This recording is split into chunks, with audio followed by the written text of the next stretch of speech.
Hi, my name is George Rader, and today I will be training staff on the prompt hire. So before I get into my presentation, I just want to kind of go over some of the importance of prompting and the prompt hierarchy. So for learning, we all understand that it can be quite overwhelming, and that not just individuals with autism or on the autism spectrum can benefit from prompting. It can benefit all of us, regardless of age, communication skills, or cognitive ability.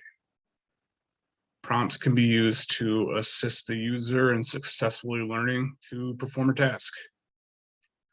It is a method of guiding an individual to give the correct response.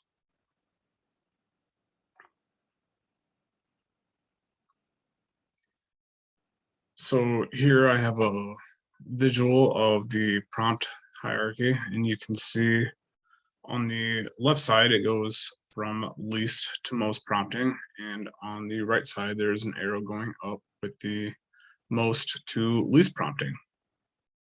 So a prompt hierarchy is a structured, systematic method of assisting students to learn and use new skills. Prompting is used to move the learner from incorrect responding to correct responding. There are 7 types of prompts make up the prompt hierarchy.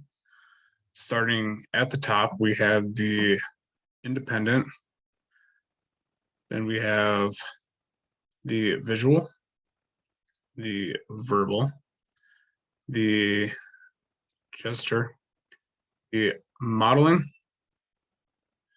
then the partial physical, and then the full physical. Right now, I'm not going to really go into them because later on in the slides, we're going to go over them and also go over examples of them as well.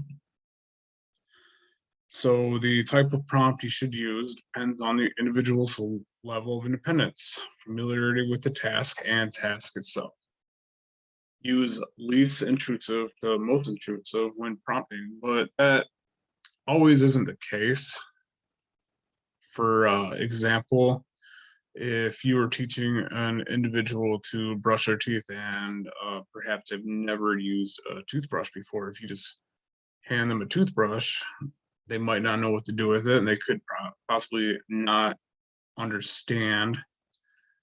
So a situation like that, you might often start with going most to least. So you would hand over hand and help them brush their teeth. So it just depends on what the task is, on what prompt you would use from intrusive to less intrusive.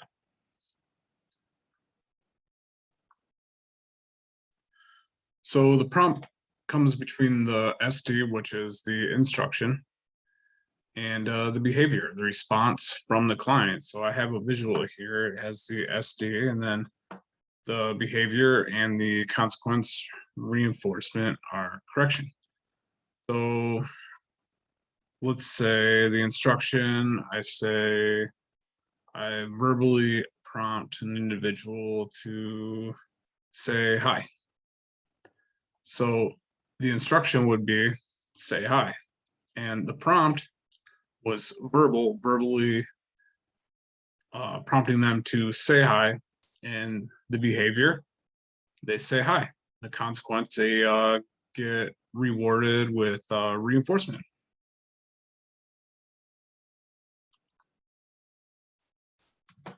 So the first prompt that we're going to be discussing is the independent. I have a a visual here of a student. He's sitting at his desk, he's coloring, and he looks to be having a great time, and he's doing it all independently on his own. So the learner is able to perform the target skill without any additional assistance. No cues or prompts. You would just let them do it on their own, be independent. And for example, say, put your shoes on, and client is able to put on their shoes independently, or possibly without even saying, like if I was in a classroom and the class was getting ready to go outside and the individual went and independently put on their boots because there's snow outside, and you didn't need to use any prompt for that behavior, then that would be considered independent.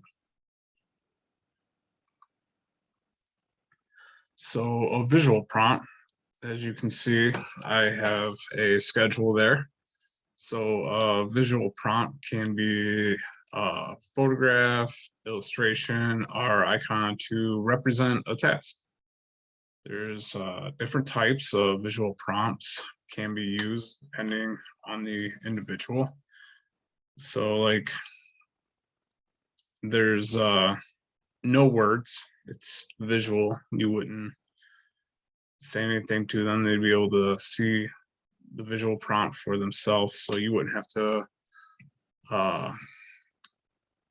prompt them to look at the schedule, or they hopefully would know where the schedule was. And like for example, if you asked a class, what time do we go to recess? So the prompt was the class schedule placed on the wall. The individual could look at the schedule and using that for a visual prompt, answer the question of what time recess starts.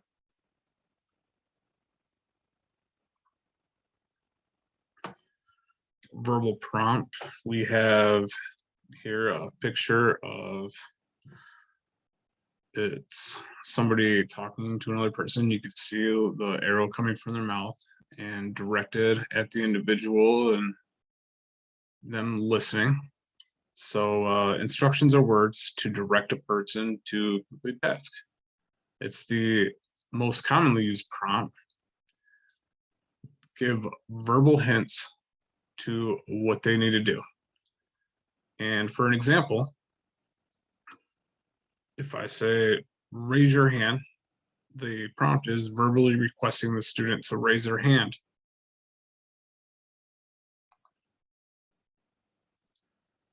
So gesturing or gestural prompt, pointing, motioning, or nodding towards the learner or object to complete task.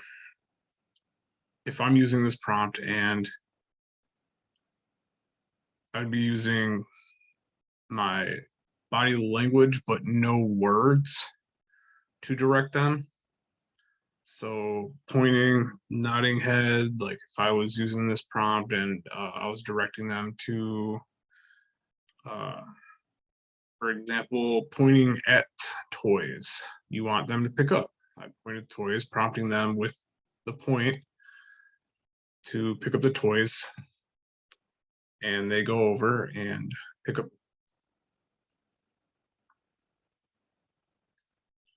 Modeling, you can see here in the individual is watching what the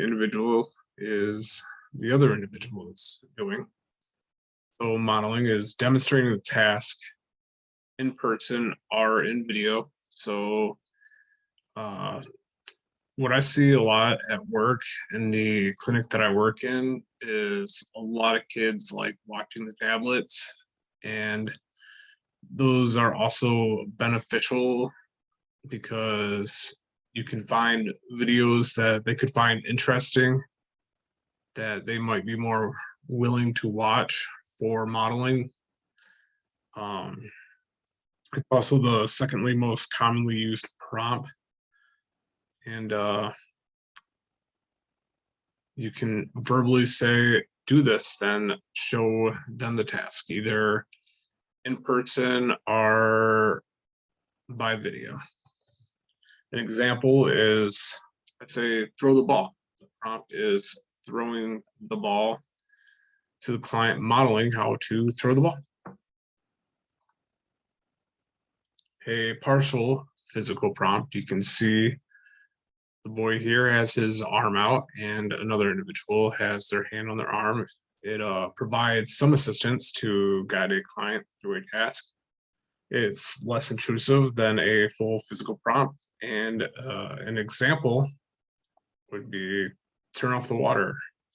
So prompt physically take the client's hand and place it on the faucet to indicate turning it off, and the client turns the faucet off. So you wouldn't hold the client's hand down and turn the faucet. You would place their hand on the faucet and let them turn the faucet.